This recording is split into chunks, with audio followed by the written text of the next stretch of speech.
მსოფლიოს ერთ-ერთ უდიდეს ტურისტულ გამოფენას ITB 2023-ს ბერლინში 6 მარტს საქართველო გახსნის. საზეიმო გალა კონცერტს 180 ქვეყნიდან 2500-მდე მაღალი რანგის სტუმარი დაესწრება. ღონისძიების შემდეგ სტუმრებს საშუალება ექნებათ გაეცნონ ტრადიციულ ქართულ სამზარეულოსა და ღვინოს. რას მისცემს გამოფენაზე მასპინძლის სტატუსი საქართველოს და ზოგადად ტურისტულ ტენდენციებზე სასაუბროდ ტურიზმის ეროვნული ადმინისტრაციის ხელმძღვანელი მაია ომიაძე მოვიწვიეთ. მოგესალმებით ქალბატონო მაია. კეთილი იყოს თქვენი ფეხი ჩვენ სტუდიაში. ყველას ასე ვესალმებით ჩვენ. ძალიან მნიშვნელოვანი ამბავი გვაქვს.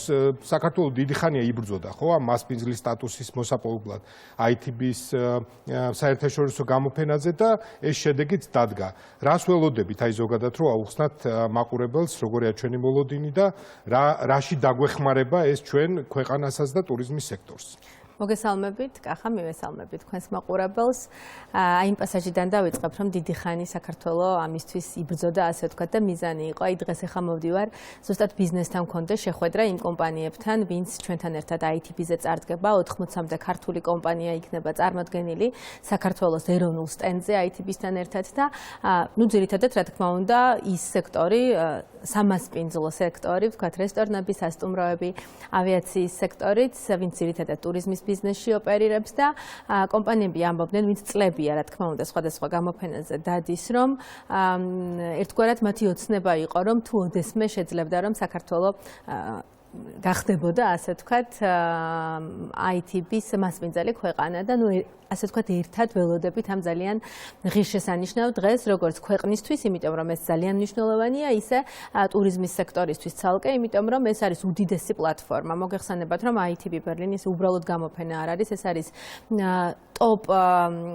პლატფორმა, ასე ვთქვათ, ბერლინში ამ დროს მთელი მსოფლიოს მასშტაბიდან, მათ შორის საერთაშორისო მედია და ყველა ის ადამიანი, ვინც ტურიზმის სექტორში ოპერირებს, კონცენტრირებული არის ბერლინში. და რა კაი დროს ტარდება, ხო, პრინციპში საქართველოს რა კაი დროს მასპინძლობს, იმიტომ რომ ჩვენთან ტურიზმის სექტორმა დაიწყო, ხო, პანდემიის შემდეგ გამოღვიძება, ძველ რიცხვებს ვუბრუნდებით და მე მგონი, კარგი ბიძგი იქნება წლევანდელი სეზონისთვისაც. ზოგადად, წლევანდელი წელი საქართველოსთვის განსაკუთრებულად დაიწყო, იმიტომ რომ 2019 წლის შემოსავლებს უკვე გადააჭარბა 2022 წლის შემოსავლებმა და პლუს ის, რომ 2023 წლის პირველ ნახევარში საქართველოს ორ უნიშნულოვანეს ღონისძიებას მასპინძლობს.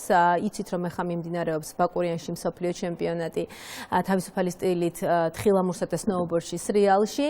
აქაც უნდა აღინიშნოს, რომ ძალიან დიდი ხანი ემზადებოდა კომპანია მთა ამ ღონისძიებისთვის. ძალიან დიდი ინფრასტრუქტურული სამუშაოები ჩატარდა.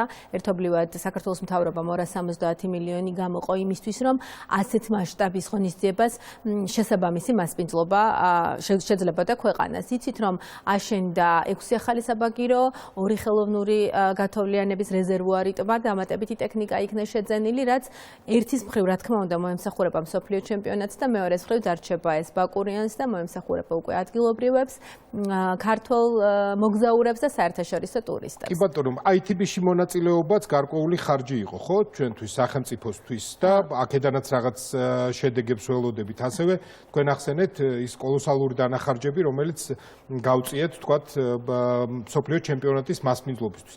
აი, როგორია მოლოდინები ამ ხარჯების, ასე ვთქვათ, ამოგებისთვის თუ უკუგებისთვის თუ რასაც დავარქმევთ, რა პერიოდზე უნდა ველოდოთ ჩვენ და ტურიზმის სექტორი მთლიანად შემოსავლების ზრდას ამ მიმართულებით? თვითონ ITB ბერლინი მარკეტინგული თვალსაზრისით ძალიან მნიშვნელოვანი პლატფორმაა და ბუნებრივია ტურისტის მოსაზიდად მარკეტინგი არის ერთ-ერთი მთავარი ხელსაწყო იმისთვის, რომ პირველ რიგში გააგებინო შენი ქვეყნის შესახებ მსოფლიოს და მერე ეს ყველაფერი დანახარჯები ბუნებრივად ტურისტების ოდენობაში აისახება.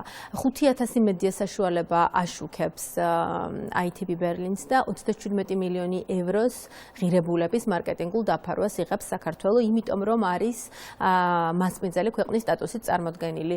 200 ჟურნალისტი ესწრება მაგალითად თავარ ეკონომიაზეა საუბარი ეხლავე, ხო? მხოლოდ იმიტომ, რომ ჩვენ გვაქვს მასპინძელი ქვეყნის სტატუსი, რა თქმა უნდა, ეს უდიდესი ერთობლივი გუნდური შრომის შედეგად ძალიან კარგ მარკეტინგულ კამპანიებს და გამოხმაურებებს ველოდებით. აღსანიშნავია, რომ გერმანია ევროპის ქვეყნებში ჩვენს ტოპ 5-ეულშია და ზოგადად გერმანელებს ტრადიციულად უყვართ საქართველოში მოგზაურობა და მათი საყვარელი ნიშა, ასე ვთქვათ, სათავგადასავლო ტურიზმი არის, რასაც საქართველოში ესეთი განსაკუთრებული გამოცდილება შეგიძლიათ სათავგადასავლო ტურიზმის თვალსაზრისით მიიღო და შესაბამისად ITB ბერლინი პლატფორმა არის პირველ ეტაპზე წლის დასაწყისში და წლის ბოლომდე ჩვენ გერმანიაში გვაქვს ესეთი დახუნძლული მარკეტინგული კამპანია, როგორც ტრადიციული მედიის, ტელევიზიების საშუალებით თუ ციფრული მედიის ამ წლის ბოლოს დავითვლით შედეგებს, პირველად შედეგებს და იმას, ხო?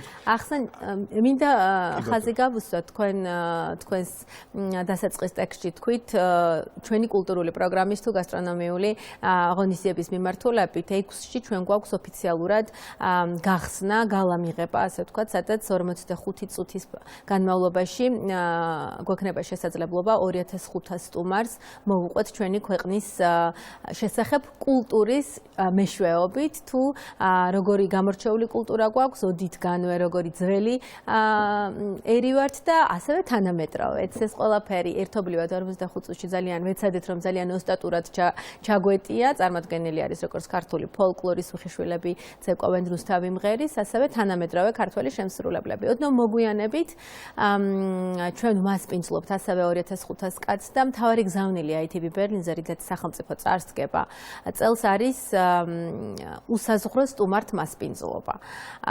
კოვიდის შემდეგ იმდენად შეიცვალა სამოგზაურო სტილი, რომ ადამიანები რაღაცა განსაკუთრებულ ავთენტურს ეძებენ მოგზაურობის დროს და როდესაც ჩვენ ამ კონცეფციაზე ვმუშაობდით, მაშინ ვიფიქრეთ, რომ ყველაზე ბუნებრივი რა არის, რითაც საქართველო გამორჩეულია, ქართველები გამორჩეული ვართ და ეს ნამდვილად არის ჩვენი თვითმყოფადი ეროვნული თვისება, განსაკუთრებულად სტუმრის მასპინძლობის. კი ბატონო, და უსაზღვრობა ამაში გამოიხატება. სწორედ ამიტომ ჩვენთან ჩამოსულს უბრალოდ სტუმარს, უბრალოდ ტურისტს არ ვეძახით, ყველა ჩვენთან ჩამოსული არის სტუმარი და სწორედ ამ კონცეფციით უსაზღვრო სტუმართ მასპინძლობით 2500 კაცს ქართული გასტრონომიით ვუმასპინძლებთ. ჯერ დავიწყოთ მაგ 2500-დან და მერე ყველა სტუმარს უმასპინძლოთ უსაზღვროდ ამ კონცეფციის გაგრძელებით.